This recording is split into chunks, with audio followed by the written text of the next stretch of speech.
German tanks thunder across Dunkirk's beaches, shattering the British retreat in flames and chaos. No halt order this time.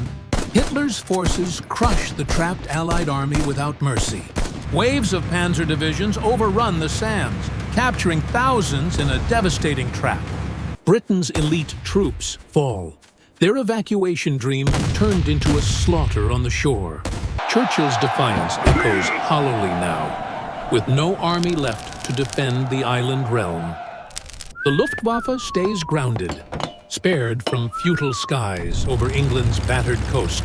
This single change cripples Britain early, isolating it in Hitler's growing shadow. History bends here. Dunkirk's miracle becomes a graveyard for the Empire's hopes. Moscow's spires loom under autumn siege, German banners closing in from all sides. Earlier launch catches Soviets off guard. Winter's bite delayed by strategic foresight. Local collaborators swell the ranks, turning eastern fronts into a tide of betrayal. Stalin's red walls crumble as Siberian reserves guard empty eastern voids. The Kremlin falls silent, its leader fleeing or slain in the Urals' cold grip. Leningrad starves under blockade, while Ukraine hails puppet regimes with false cheers. Caucasus oil gushes into Reich hands, fueling an empire unchained by fuel woes. The Soviet bear fractures, its remnants clinging east with American aid trickles. From Atlantic to Urals, Germany's continental dream solidifies in iron victory. January 1933. Adolf Hitler ascends as Chancellor. Nazi banners draping Berlin's halls. Elections hand the Reichstag to fanatics, silencing foes in a swift iron clamp. Freedoms wither fast, press muzzled, unions crushed.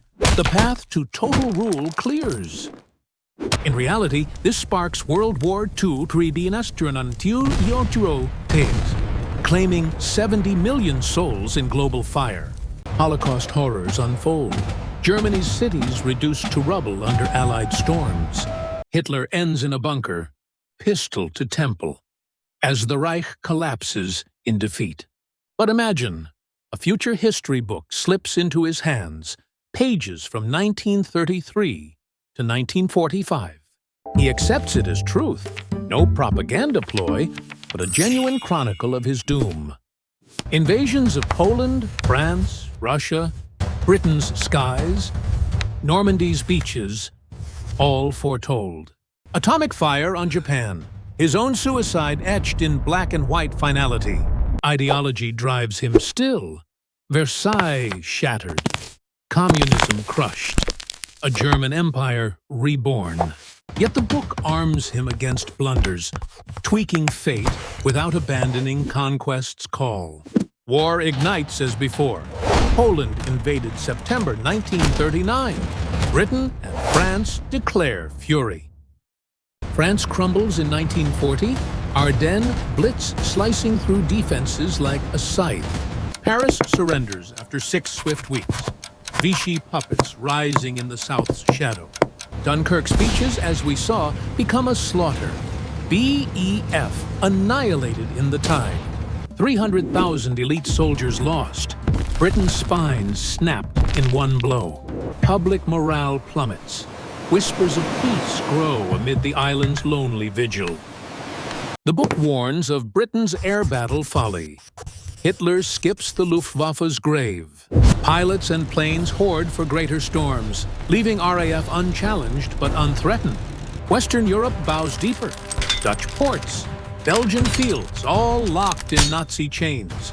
Vichy France stabilizes, a compliant shield against any channel-crossing dreams.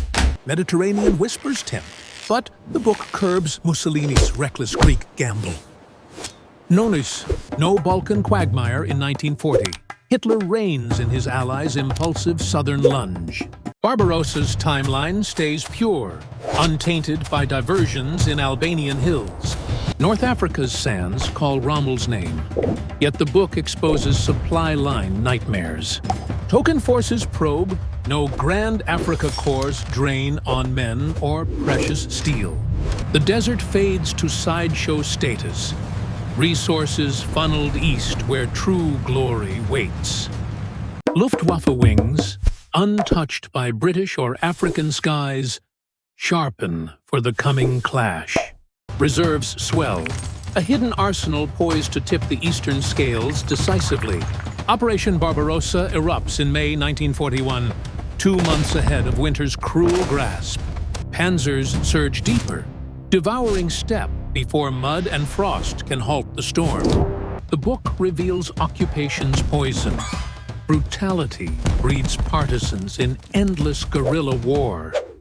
Hitler pivots. Autonomy promised to Ukrainians balks, luring millions from Stalin's yoke. Collaborators flood in. Villages arm against the Red Bear's fading roar. SS Reigns pulled back, turning hatred's fuel into a collaborative eastern blaze. By autumn, Moscow's encirclement tightens. No Siberian ghosts to haunt the flanks. Japanese shadows keep reserves pinned east, leaving the capital's defenders exposed. Red banners topple. Stalin vanishes, dead in chaos or exiled to Ural's edge. Puppet states bloom in Ukraine and Baltics, pledging fealty to Berlin's distant throne. Leningrad withers under siege, its people ghosts in snow-choked, starving streets.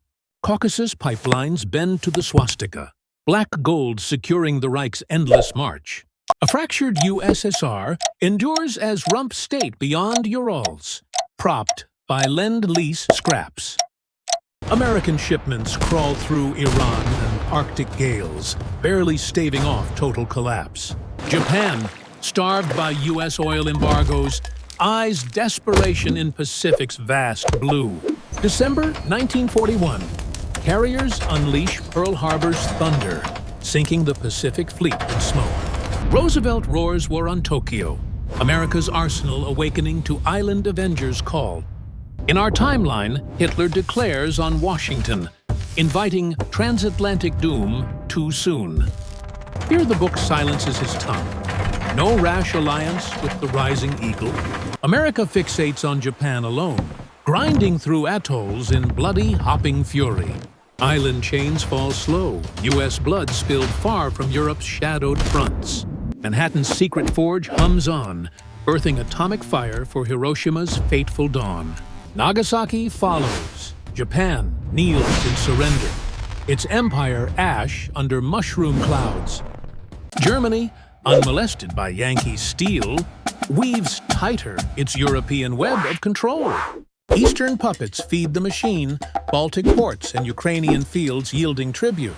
Britain, armyless and alone, mounts only pinprick raids on coastal gloom.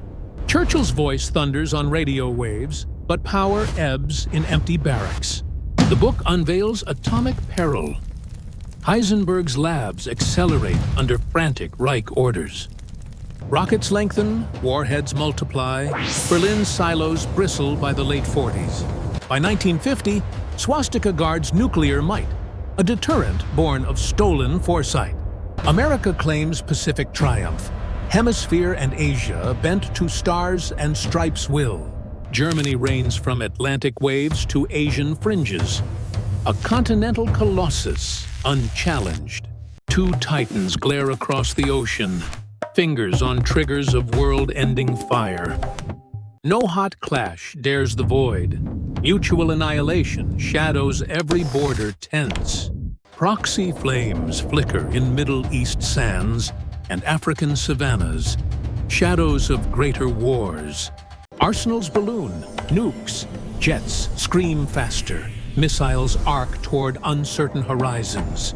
For the common soul, World War II lingers not as end, but uneasy truce. Foresight spared Hitler's graves, but birthed a colder, longer night of fear.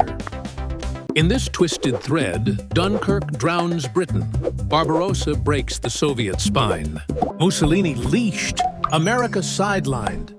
Germany's empire hardens without overreach's bite. Late 40s see Berlin's bombs match Washington's, locking globes in atomic stare. A new Cold War dawns, not east-west, but fascist heart against democratic steel. Knowledge from tomorrow reshapes yesterday. What if one book rewrote the world's scars?